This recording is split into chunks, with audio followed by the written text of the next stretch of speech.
So first, obviously, thank you so much to everyone who has come, and thanks especially to those of us who have joined online. As you can probably see, the people whose faces are appearing behind me, I would need to sort of turn like that to be able to make sure that we can see them waiting online with us. But essentially, as that comes together, we have to look toward the camera that is hiding up there in order to say hello to them ourselves. And that is the joy of a hybrid event. We're deeply grateful for the 700-800 people who have registered to participate in this event online. And we're incredibly pleased that you can join us either now in real time or else by watching the videos afterward, as we've become traditionally accustomed to doing. This, of course, is the opening of Nature, Climate and Land, International Law and Public Policy Roundtables. And in particular, we have this morning had an experts panel in person with colleagues from across the University of Cambridge and from partners who were kind enough to share some of their research with us. And we want to especially thank our partners from Cambridge Zero, also, of course, our host from the Lauterbach Center for International Law, the Bennett Institute for Public Policy, which will shortly be the Bennett School for Public Policy, and also, of course, the Center for Energy, Environment, Natural Resources Governance, the colleagues who've joined us as well from the Cambridge Global Challenges, and many other partners in Canada, in Cambridge, and all over the world. I should also mention that the Center for International State Involvement Law, which is helping to host this session, and our members, including several of our lead counsel, have joined us, is truly honored to be able to co-host this event, and very, very happy to have all of you here with us in your various different capacities. In explaining this event to others over the last few months, really from the COPs onward, what I have said over and over again is that if you could not be there for Climate Law and Governance Day and for the COP in Baku, if you could not be there for the Biodiversity Law and Governance Day and the COP in Cali, if you were not able to make it to Riyadh and go to our little cousin who feels quite marginalized, the desertification COP, and be part of those discussions, don't worry. You can still come to these roundtables, hear from some of the most brilliant and exciting speakers and co-chairs of past and future COPs, and well past COPs, and actually get a flavor of the discussion and learn about and think about our role in bringing this down to reality in our countries on the ground and going forward in these global regimes with a real view to solving these problems. So we have some of the most important problem solvers in the room. We have some of the most inspiring speakers. We have some of the people who, I feel your pain, my friend, are about to receive us all in Brazil or online. We have some people who just have received us all in Baku, which we are deeply grateful for. And we also have colleagues who are working, of course, with some of the smallest and most marginalized countries and trying to answer their questions about what was done and how that's going to work for them on the ground. And these conversations are very, very important. They need to be had across the board, across climate, biodiversity, nature, and land. And they also need to be held in the actual discussions of what are we going to do in our nationally determined contributions with the new nationally determined contributions being drafted this year, and how will the outcomes of the recent COP and international law guide us? What are we going to do in our national strategic action plans on biodiversity, and how are the decisions of those of the COP and more going to guide us? And what are we going to be doing in our national and regional action plans on desertification, and how or what was achieved in Riyadh going to drive us? And that is, of course, the topic of this set of discussions. So in this opening, we had originally invited some colleagues who are facing some technical difficulties and other colleagues who kindly have joined us online and are here. And you can see Jorge's giant face on the screen, and we're about to add Ayman's giant face next to his. And then we also have some colleagues in the room who kindly agreed to just say a few words to help us to start. The focus of this initial plenary is going to be on what were the key outcomes of CBD COP16, UNFCCC COP29, and UNCCD COP16, and in what ways are they important for shaping national law and public policy moving forward. And I think everyone in these roundtables has some real ideas about what that should and could mean, and are kind enough to join us either online or in person in order to discuss it with us. What we're hoping to do is have a brief initial conversation just to open things up and bring in the different voices at the very beginning. And then if at all possible, we will take a 2-minute break out in the beautiful gardens with the sunshine while the room is literally cut in half. And we'll come back in and go into the round tables, which are online and in person. And we have people who have kindly put their names forward or been voluntold as experts to start those roundtable discussions by saying a few words. Ideally, the roundtables will then continue. We'll join back together for a final closing session where we have some absolutely beautiful and very exciting announcements, especially in terms of launching together with my co-editor, Professor Christina Voigt, a new book that many of us have worked on for the past 9 years together. And we're finally going to be able to celebrate actually holding in our hands with the lighthouse and the orca whales on it. And then, of course, there are also a couple of other very, very incredible launches that people have worked incredibly hard, especially our rapporteur, Lara Duvartier, in order to be able to celebrate and share some of those arrangements. So I think that is my practical and very sort of pragmatic introduction for the truly exciting words of welcome and what we really need to understand. I'm going to turn to our colleagues online and in person. And in a way that is actually a little bit unusual for the meetings we normally do online and in person, the hybrid meetings, I'm going to ask one of our guests to just give a couple of minutes of her thoughts with all of the small island states that she serves in the Commonwealth Secretariat. And then I'm going to turn not to the people who are here with us in person, but actually to our colleagues who are online to give a couple of words on the climate COPs and where we're going and how that needs to change what is being done nationally in the next little while.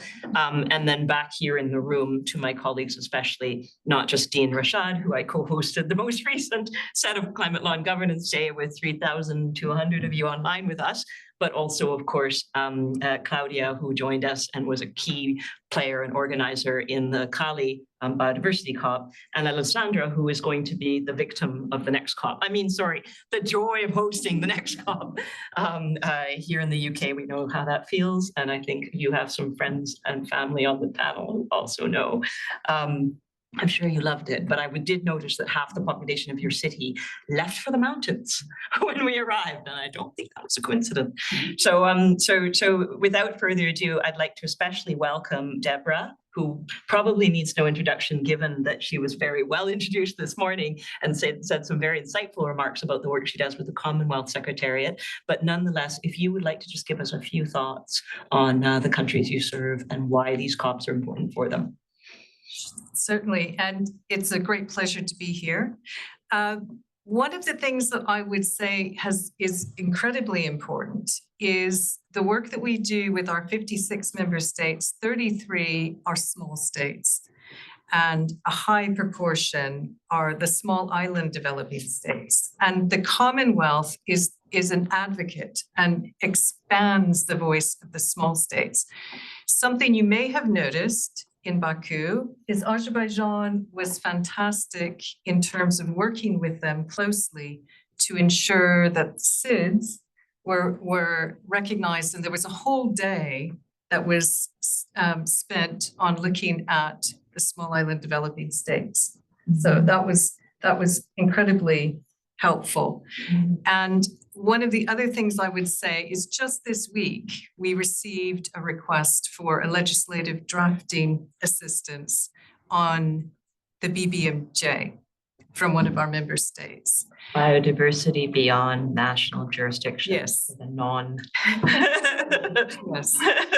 And so you can see the importance of how do we apply, and part of our practical application of what happens in between COPs is we have a climate finance access hub with climate finance advisors that work very closely, situated with our SIDS to help with the application process. And with a tiny amount of funding, they have, which was about 6 million, over 340 million has gone into our member states, with about 500 million in the pipeline.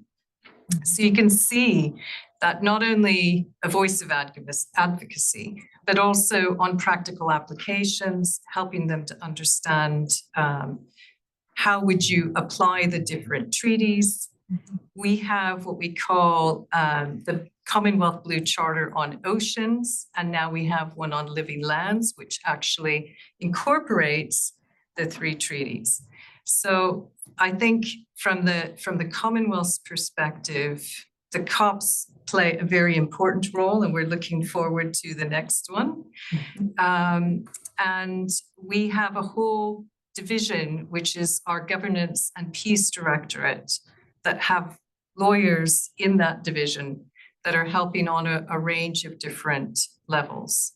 And as I said, we have a whole climate finance team as well. We're also incorporating and mainstreaming gender and climate change. So we have a side event at the Commission on Status of Women in March, and that is on gender and climate change with the Bahamas. Excellent. Well, thank you very, very much, Deborah. One of the people that we were nearly about to give up on and completely understanding of, I've just informed has actually joined us online, and I'm looking behind me, Prudence, because that's how I can see you. So you get the back of my head whenever I'm looking into your eyes.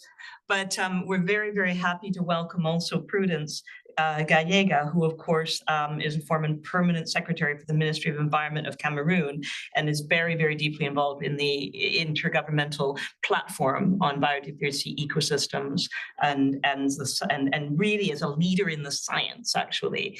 And so maybe even before turning to Ayman and Jorge and the others, and I will admit, please, Prudence, don't laugh at me. I'm nervous because I knew you were having some technical difficulties. I'm going to ask Prudence to just say a few words now while she's there, and then hopefully she'll be online with us the entire time from Cameroon. But if she's not, we won't lose her completely. I think that's probably the wisest thing to do. Would that be all right, Prudence? Thank you very much, Marie-Claire. You're always right, because you understand the circumstances in terms of internet under which I'm working, but I think it's okay. I'm well connected now, and I'm very available to stay through these very important discussions. And thank you for making me part of this. Thank you to the CISDL team out there and all the friends, Jogger and the rest. I feel really honored to want to share my thoughts and how I see the way forward, especially after the major outcomes from the 3 COPs that held by the close of the last quarter last year. I come from a legal background, certainly, and I have already been reflecting and doing some write-ups in terms of what do those outcomes mean for the African region. The very first issue I find remarkable is the shift we begin to see in the concept of sovereignty in public policy making, and also a shift in terms of state-centered governance models that have been existing, and how states are being called upon to move to more inclusive approaches that in Africa is a major challenge because we are looking at most of the legal systems where rights of local communities of vulnerable people, women, especially on issues of land, resource rights, remained critical.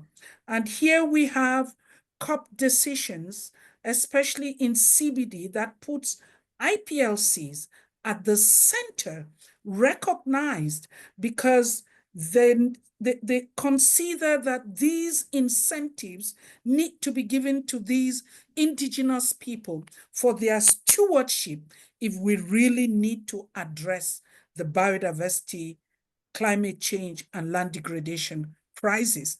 This came out very clearly from the CBD for the first time, not only in terms of an increased participation, but we saw local communities drive the whole process at very high levels. Across to climate, the climate COP, I didn't attend, but definitely I followed up keenly the importance of the implication of local communities in search of those nature-based solutions that integrate their knowledge as well. So these were key decisions that begins to draw our attention to the need for the processes that are evolving at national level, because national implementation has been recognized as the key strategy and the way forward to implement those conventions. Secondly, I saw the issue of the mandates of the convention. Yes, this has been a big issue, but increasingly there is a recognition of the interlinkages. Notwithstanding their mandates, implementation requires integrated approaches in dealing with the goals across the three conventions. For the first time in CBD, we find a high-level dialogue in search of, what are the approaches to deal with biodiversity and climate alongside. We find the whole discussion around financing and capacity as key governance determinants that are influencing reforms within the COPs, in the whole UN system, with new governance structures for funding being created, and the increasing recognition that financing and finance mechanisms are critical if we need to achieve the goals across the three conventions. Now, what does this mean? National governments, we begin to see the emergence of reforms in the normative architecture for biodiversity, for climate, for land degradation, very separately. Yet there is this call for integration, integrated processes. How is that going to happen effectively? So it just emphasizes the importance of policies, of governance, institutional arrangements at national level. And I think, and I'm so happy, when I listen to the Commonwealth wanting to focus at national level with those policy-making processes to draft legislation to see how you can finance, I think that's the way to go. We need to scale down to national level and begin to see how we can support those processes that, of course, are called for across the conventions. We can only integrate what the conventions have taken as decisions at national level. So thank you very much. And I hope we can continue in collaboration to be part of this great movement. Thank you. Thank you so much, Prudence. We really appreciate it. We'd like to thank both Deborah and Prudence for their remarks to help us open. And I think that we're going to keep Deborah as long as we can. And I know she has to slip away in 5 or 10 minutes. And I think we're going to keep Prudence, I think, for the whole session, which would be absolutely brilliant. I should put her on the spot and mention that, of course, every 2 years in the Biodiversity Convention, we have the honor and the privilege with an international panel of judges in awarding a global leadership award to a leading negotiator, to a leading scholar, and to a leading practitioner. And I think it's probably no surprise to anyone in this community that one of the winners of the Global Leadership Award for Biodiversity in Cali was, of course, Prudence Galega. So thank you again, Prudence, for your effort. Thank you. Thank you very much. Thank you. Thanks so much. She received, I think, 9 different nominations from her colleagues, and they were not all Francophone African, I will say that. It was worldwide. And the judges were very, very honored to be able to present her, along with, of course, Yvonne Higuero, the Executive Secretary of the CITES, the Convention on International Trade in Endangered Species of Flora and Fauna, and also one additional winner from here in Cambridge, Professor Sir Partha Dasgupta, who unfortunately is in Stanford today on a 9-hour time difference and may or may not be joining us in our closing to be celebrated for his award. But we'll find a way to celebrate with him. So I'm going to turn to some of the leading legal experts in the world who are working in these COPs and are also trying to deliver on the challenge that Deborah and Prudence have put before us. The challenge, of course, of delivering at the local and national level, particularly as we go forward into the design of our nationally determined contributions, our NBSAPs for biodiversity, and our national and regional action plans and desertification. And I'm going to first turn, of course, to Advocate Ayman Sharkawi, who in this community really needs no introduction.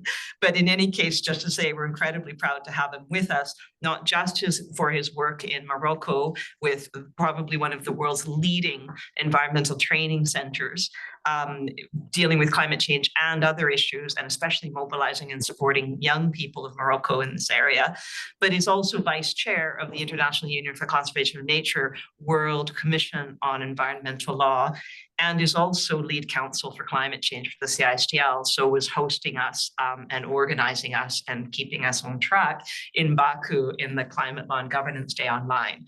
And so Ayman, I wonder if you would be kind enough to grace us with a few words, welcoming remarks, but also your thoughts on what we need to focus on as we go into these roundtables.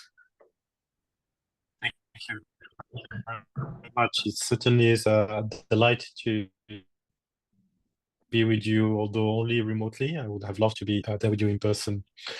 Commission on Environmental Law, I welcome you remotely to this roundtable, which I believe is timely and also addressing a very important topic in terms of learning lessons and driving additional synergies between those very important agendas. Specifically on the climate space, I happen to actually have with me a nice bottle we got at COP29, but in addition to this lovely water bottle, I want to refer to some of the outcomes that I think would be of use going forward and ongoing work as well. Of course, in Baku, we had the climate unity pact of various decisions, and since what I believe to be a very interesting path forward in terms of accelerating action. We believe that, I mean, there was a lot of not quite debate, but the different perspectives on the climate finance package. But I think it is a useful package that sends a very important signal in terms of mobilization of finance, be it from the public or private sector. And I think the outcome was important, was needed, and there's still quite a bit of work ahead towards Belém in terms of further refining strategies to secure in an accessible manner the 1.3 trillion that is referred to, in addition, of course, to the 300 billion target that is indicated. That was, to a large extent, the outcome that was the most communicated around. And of course, it is an important one to keep in mind when it comes to driving national policy, when it comes to building the argument, even at the national level, for commitments that there could be and there should be support provided. In addition to that, I wanted to also refer to, of course, but there will be a more in-depth discussion about the important outcomes around Article 6 that I think are very important to have in mind, particularly in the space of the final mile that many countries are currently running when it comes to the finalization of the NDCs. See, Alessandra is there with you, but Brazil already submitted this NDC NDC 3.0. Leading in many ways, just like the UK. The UK also submitted this NDC 3.0 in the context of COP29. But still, many countries, including my own, who I'm speaking from, are in the process of finalizing this important work, and there's important connection to keep in mind when it comes to what is included in the SDGC, what is left out of the NDC, when it comes to projects that are addressing climate change. On adaptation, progress was made as well when it comes to the GGA, and there was this task given to do more work on indicators. And I think there's an interesting opportunity for the legal community to lobby and to be effective and provide solutions when it comes to legal indicators as they pertain to climate adaptation. I think that could also be an interesting avenue to further pursue. Another important outcome of COP29, among many, was, of course, the continuation of the mandate provided to the high-level champions. We're currently waiting on the nomination of the COP30 high-level champion. The president, I believe, of COP30 was announced. The designated president was announced last week. We also have a CEO for COP30, but we have yet to have a high-level champion. We have yet to have also a youth champion. And I think those are important elements to also keep in mind. And the continuation of the Marrakesh Partnership for Global Climate Action provides an important space to continue further driving partnership and synergies between the different agendas and between non-party stakeholders and parties as well. There were a couple of points, and we conclude on two other points I wanted to also bring to your attention. One is the fact that across the spectrum, there is more and more this understanding that we really need to move from talking about convergence to making the convergence happen when it comes to climate, biodiversity, and desertification, as Marie-Claire was just signaling moments ago. And the opportunity is there. The evolution of political context has made it potentially perhaps even more important for us to move towards that direction. And I wanted to indicate an opportunity, which is the IUCN World Commission on Environmental Law is organizing at the center that I have the honor of directing an international conference that will be looking at the integrated legal protection of air, ocean, and land in early May. And I think it is very well aligned with the topic that we are discussing today. So those are some of the elements I wanted to discuss with you, and to also conclude by saying that as a community of law and governance and people that are trying to move the needle forward when it comes to sustainable development in general, I think it's important that we view ourselves as enablers of ambition in a context where it can be quite difficult to necessarily have that imagination, and perhaps not quite as the only source of inspiration, but one among many. I think looking back at the Marrakesh Action Proclamation for Climate and Sustainable Development that was adopted in the context of COP22 might be of use. Thank you very much. Thank you very much, Ayman, and thanks also. I was speaking with Dean Rashad this morning about how far Morocco has come in solar and in so many other sustainable development alternatives since hosting us all in Marrakesh in COP22. And it's a testament to your commitment and also willingness to resolve, willingness to stay the course. You personally, but also all of those of our colleagues in your country who hosted us, even as the results of a US election arrived, and we were there in Marrakesh together and took a deep breath together and forged onward. And so I would like to, again, just thank you and also the others in your country who hosted us at that time, and for your steer on where we need to go going forward. I know you're one of the chairs of the roundtable that's about to take place on climate change, which gives me a great reason to push us forward, and in particular to turn to Professor Jorge Cabrera, who is joining us, of course, from the University of Costa Rica. He's another lead counsel of the Center for National State Involvement Law, and also a legal advisor to the National Biodiversity Institute of his country. And he has been with us, like Ayman, through so many of these COPs, through many of these negotiations, the negotiation of a Nagoya protocol, the negotiation of a Cartagena protocol, the negotiation of a protocol to a protocol in Kuala Lumpur. and the Aichi targets, and then the global biodiversity framework. And Jorge, I wonder if you could just say a few words as well to guide us in our deliberations in reaching forward to the results of the COP on biodiversity in Cali, and then we'll turn to Claudia, who was also, of course, in the biodiversity COP, before ending with Dean Rashad and Alessandra, our host in Baku and our coming up host in Belém or online. Jorge, Sure. please. Thank you very much, Marie-Claire, and thanks to CISDL team for organizing this very important and relevant event. Just to highlight a few of the, in my view, the main outcomes of the last COP on biodiversity in Cali, in Colombia. I mean, to follow up with the Clement's, intervention about the relevance of the indigenous peoples and local communities in the conservation and sustainable use of biodiversity, I think it should be highlighted that the last COP of the CBD, for the first time, created a subsidiary body on indigenous people and local community issues.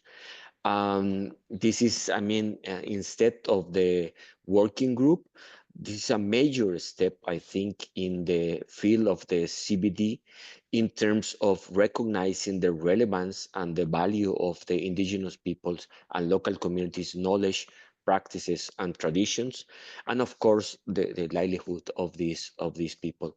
So I think that was a major achievement in the last COP. Another element that I think, in my view, should be highlighted is the inclusion and the finalization of a long debate on the digital sequence information and benefit sharing arising from the use of genetic information not in a physical matter. And the creation of the Cali Fund, which is a fund, to be, created to support local communities and in general conservation and sustainable use. That was, I think, a major achievement of this COP, because also it is critical to provide some light in terms of how the CBD it's treating this issue for other fora, including the FAO International Treaty, the WHO pandemic treaty negotiation as well. So I think that was also a major achievement of the COP. There are many open and ongoing processes in order to provide further details for this decision 6.2 on DSI of the last COP. But I think it's a good sign for all other processes dealing with this matter. And of course, the monitoring of the progress towards the target of protect 30% of the land and ocean territory, including an innovative legal measure, which is the Other Base Area Conservation Measures, the OMEX in Spanish. Later on, we will have some reflection about this important new tool, new instrument, but I think this is another relevant issue. And finally, I think the incentives and the role of the investment and finance sector in providing support to biodiversity conservation, I think is another major achievement of the CBD, the COP the COP in Montreal and the COP in Cali as well. And I think it's a cross-cutting issue, which is quite relevant for the international law and for the people involved in sustainable development. And finally, I think we need to put attention, to bring attention to the issue of that there are many international processes. Some of them concluded, like the WIPO Treaty on Intellectual Property and Genetic Resources and Associated Traditional Knowledge, and the ongoing processes on the BBNJ, the FAO Treaty and the WHO Pandemic Treaty. both have some implications, especially on access to viruses, access to genetic resources and benefit sharing, and the BBNJ Treaty, which has a chapter on benefit sharing from marine genetic resources, from Article 8 to 15, 16. So we need to really create an interlinkages and synergies between all these processes. Legal innovations, a network of lawyers, a network of people interested in these issues are actually quite needed. And I'm very happy to be part of some of these networks created by the CISDL efforts on biodiversity and on climate change as well. Thank you very much from Costa Rica. Thank you very much as well, Jorge and Ayman as well. I know you can't see them online, but we're facing a room full of very interested and engaged faces. And our chances of getting out of analysis from you, Jorge, without the mention of genetic resources, I think would have been foolhardy at best. So I really appreciate that you were able to break down a little bit what came out of the COP in Cali for us on that. And I know, of course, the second half of that COP is still to come in Rome, and the question of finance is front and center. And so I really appreciate that you raised it.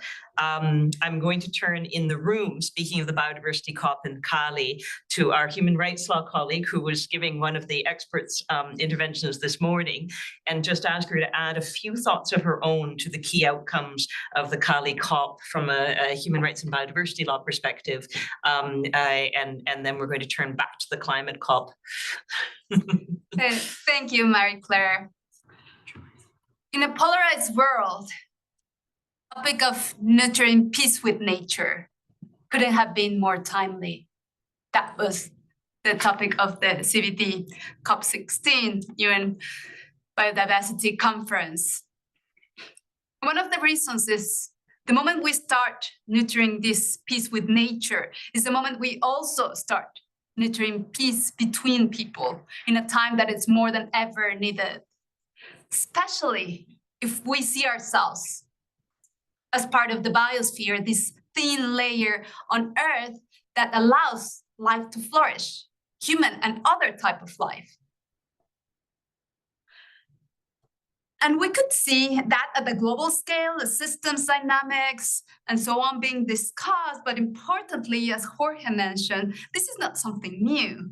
This is something that indigenous people, local communities have highlighted this for so long, of seeing territories of life, of seeing ourselves as part of that. And one of the reasons why this is crucial is also because it allows us to connect the dots between the different multilateral environmental agreements. So yes, doing everything that we can to prevent what we don't want, catastrophic effects of climate change, desertification. Time, really remember what we love, what we want to thrive for, those healthy ecosystems that we're connected to, that allow different communities to flourish, not only physically, but culturally. So that was one of the reasons why this new subsidiary body is so important, and it's really implementing, in a way, commitments that countries have set for themselves in target 21, 22, and 23, if we highlight also gender equality. And this COP was also highlighted as the implementation conference, because there was so much effort put into the global biodiversity framework and reaching that, and we have the right to a clean, healthy environment recognized, explicit reference to defenders. Yet, we're not seeing enough. It's clearly not enough what states are doing. And that's why also so important that we're here in these meetings, holding accountable of what states set for themselves and how we all can contribute. It's not only governments, but also ourselves. And to end, because I'm very keen to also hear from the audience and make this a round table discussion where we can all debate, is that something innovative that came of this Conference of the Parties, and I could invite Brazil to join that initiative, is complementary to the formalized negotiations in the Blue Zone. There was a People's Cup. There were so many people in the streets using music, art, all different types of initiatives coming ground up to not only get into the discussion, should we put this comma here, should we delete this word there, but also inspiring people to take action at all different levels. So I think we have a long way to go, but also great inspiration in terms of what's coming next. Thank you. Yeah, thank you. And thank you also for that flavor of what it was like to be in Cali under the glazing sun with the rainforest all around us and trying to figure out and occasional conversations about whether or not rebels were going to kidnap us and pull us into the rainforest. Some of us would have loved to go. And just really trying to sort out, how do you implement something as ambitious and as crucial as the Global Biodiversity Framework? And I was very, very honored and happy to at least see all of the different treaty secretariat heads who are working on these global treaties together, CITES, the Convention on Migratory Species, the Ramsar Convention on Wetlands, the CBD, and others standing up together in Cali and saying, you know, we are going to have to implement this, we must, we will, along with some who were willing to offer finance. So thank you as well to Professor Jorge, and also, of course, to Claudia for giving us a taste of that and laying out a challenge for the participatory element, which is the majority of this session, which is, of course, the roundtables. Now, I'm going to turn to my co-chair from Baku, who has come all of this way from Azerbaijan to visit us here in Cambridge, and maybe ask you if you can just give us a few thoughts, because Azerbaijan turned itself upside down, reached for the sky, lay on the ground, banged their head against the wall in order to be able to host us just a few months ago. And I would love to hear from you how you feel the decisions should be guiding us going forward. Thank you. Thank you, Professor Seguri. I'm very glad to be here at Cambridge University. It's the first time here, and it's lovely. I put a social post that Massachusetts, Cambridge is beautiful, but if you can the original Cambridge. The original. Yes. Oh, and feel free to use your court voice because the mics are situational. Yes. Again, I feel a little bit nervous because I'm surrounded by such a great scholars and prominent professors of the field, and I'm not particularly coming from the environmental field. I do more of a human rights law and legal philosophy and legal theory. But I'd like to say just very few things, maybe 3 points on general remarks about international and public policy and what has been happening in Azerbaijan after COP29. And particularly, I'd like to just mention about our 2 events that we organized, co-organized in Baku at ADA University. And I think this is the continuation of those events that we have co-organized together in Baku. In respect to international law and public policy, I think it's not always international law may not always have effective and immediate positive implications on public policy considerations in some states. In fact, some states tend to consider international law as an independent area of law, which shall have restricted room in the context of public policy considerations. And perhaps, particularly in this regard, today's discussion, the relationship of international law with public policy in modern world, but particularly in fact to climate law and environmental law, play a very special importance.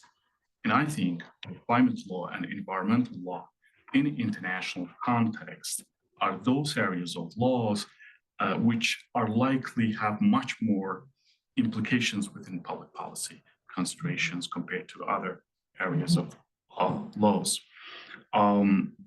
for example, the UN Framework Convention on Climate Change and annual sessions of the Conference of Parties are great examples how climate law may have effective and immediate implications in public policy consideration. And Azerbaijan is one of the very good examples for that.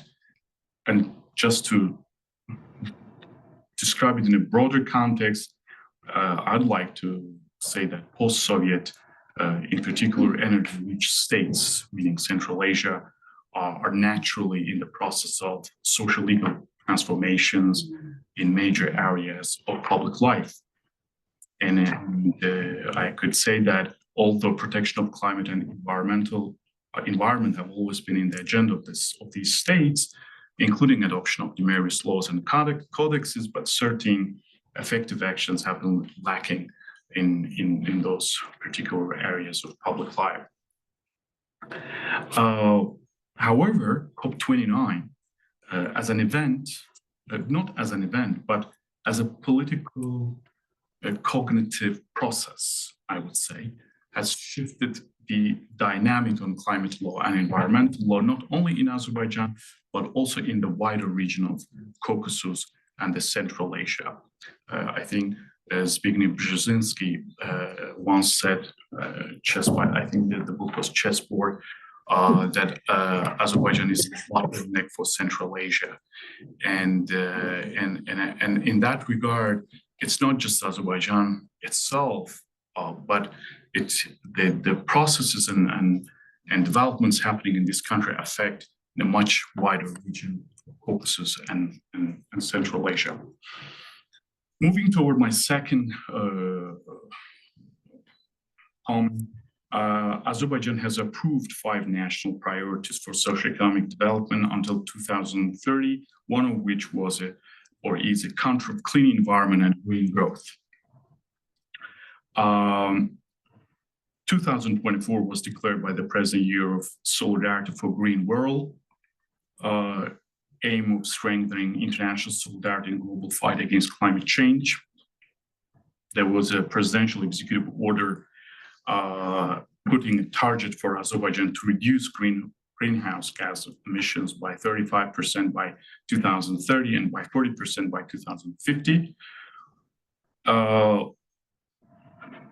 Certain areas of Azerbaijan, especially those areas liberated from Armenian occupation in recent years, have been declared as green energy zones, and smart city and smart village concepts are being actively applied in these areas. State program for the improvement of transportation infrastructure in Baku and surrounding areas for the years of 2025 and 2030 has just been approved, recognizing urban transport as part of the fight against climate change. A presidential executive order for promotion of the use of electric vehicles passed to improve national legislation for promoting expansion of the use of electric vehicles and the coverage of electric vehicle charging stations and involvement of businesses in the establishment of such stations. I'd like to highlight that this is a very important contribution. Now you can see that in Baku, these mini motor electric vehicles are becoming super popular. Baku, I don't know those who have been in Baku, it's very car-oriented city. Yeah. Yes, Formula One, exactly.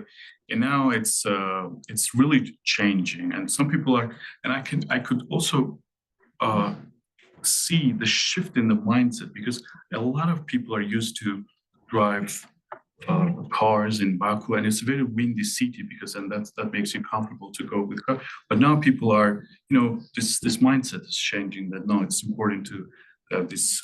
So yeah, that is something that I should mention here. COP29 Academy has been established. Grant programs have been offered to youth organizations and other NGOs. Various national and international conferences organized in that regard. Culture for Climate initiative has been successfully proposed by the Ministry of Culture, mainly involving projects in high schools in Azerbaijan. Okay, so your last point Last point is about, before we turn to Alessandra. yes, last point is about our two events. I think this has been very, very successful, these two events, especially the training course I have to mention. This changed the perception of many young lawyers in Azerbaijan, particularly at the ADA University, at our law school. Number of our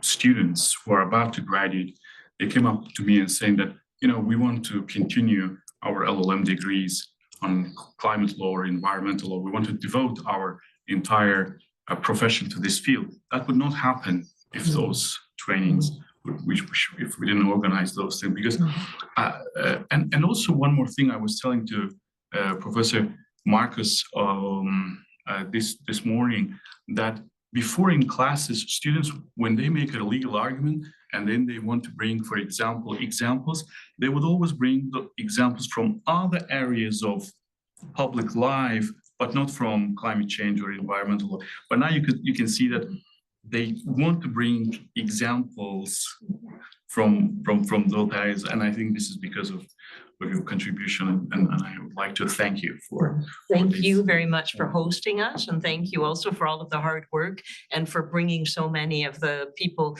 from your region, as well as, of course, internationally together for that training and for the day with 3,200 registrants joining us online and in person, a bit like today in a way. So I would like to especially thank people.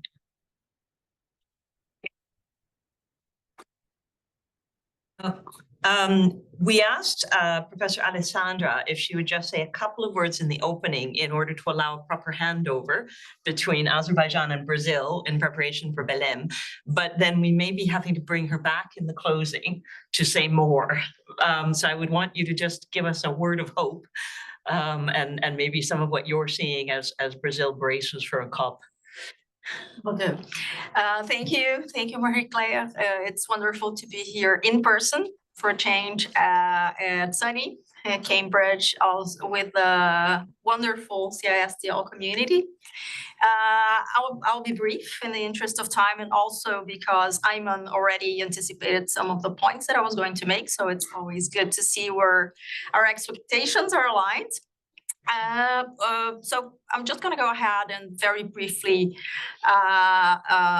tell you what our expectations and of the expectations of the law and climate community in Brazil are with regard to COP30. And I wanted to say there's a lot on the line at COP30. So we're going to have, as Ayman mentioned, a new round of NDCs. And I think it's never too much to say that we're not only lagging behind in terms of implementation, but also in terms of ambition. So we're hoping this new set of NDCs will help close the ambition gap. We're going to need to see a strong focus on adaptation. Some of you might have heard that the southern part of Brazil was devastated by floods last year, and we've been seeing climate disasters multiply all around the globe. We're also going to have necessarily to see a strong focus on finance as Belém takes the baton from Baku with regard to ongoing negotiations on climate finance. We got to agree on 300 billion for the newly collective quantified goal in Baku, but now Brazil is tasked with producing a report at COP30 to pave the way for the 1.3 trillion that we're actually going to need in terms of finance. Also, I think we're going to see a lot of forests and forest finance discussions, which are, of course, crucial for climate stability, a main emissions driver in Brazil and a large part of Latin America, and also symbolic in a COP that is held in the heart of the Amazon. We're going to see an increase. We're expecting to see a lot of public participation from youth, indigenous peoples, and other groups that are underrepresented in negotiations, formal negotiations. And finally, we're going to have to deal with the impact of the US, again, leaving the Paris agreements, and possibly being the first COP after the 1.5 degree goal of the Paris Agreement has been potentially exceeded. But I do say this from a place of realistic optimism, because I think we're going to need a lot of law and policy, and we're going to need the law and policy community more than ever to mobilize solutions, creative solutions, and to keep the Paris goals alive. And to that end, I hope to see many of you in Belém in December and November. Thank you very much as well.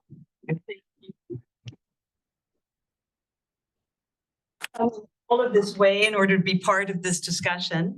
Now we have over 200 participants online, and I'd like to again specially welcome and thank them for joining us today.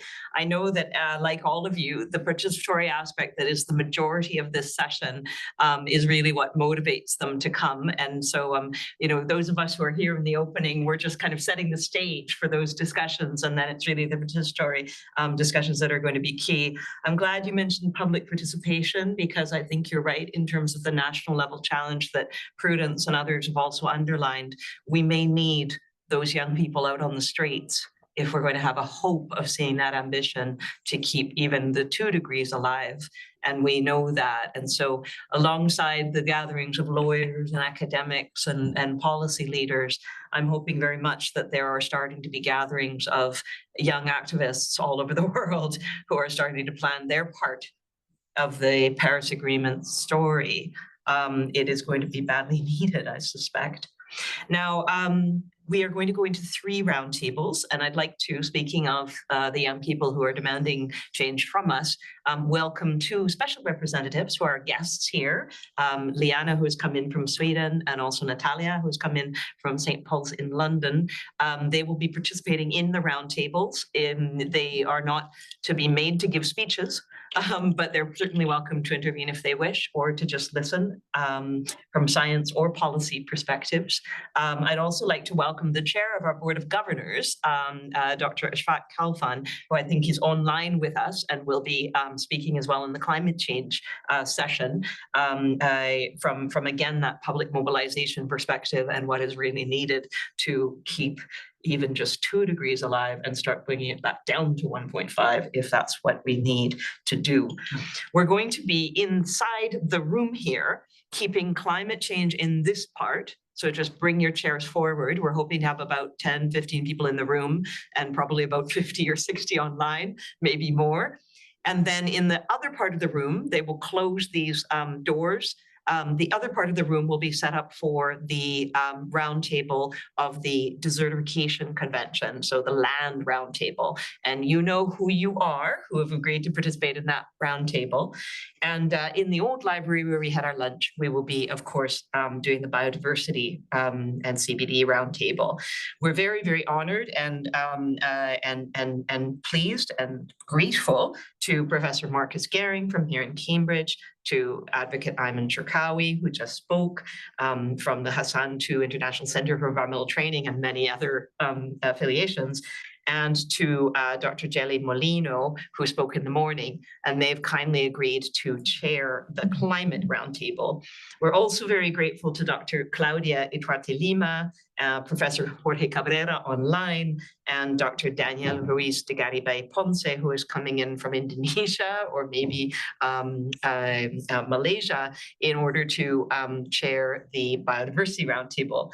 And I am especially grateful to Dr. Nazia Habib and Advocate Tejas Rao and Advocate Nishan Gunasekara, who I saw online and would love to happily welcome as well, who are going to chair the Desertification Roundtable. I will let the kind volunteers who agreed to open up the conversation and start the debate in their sessions be introduced in those sessions.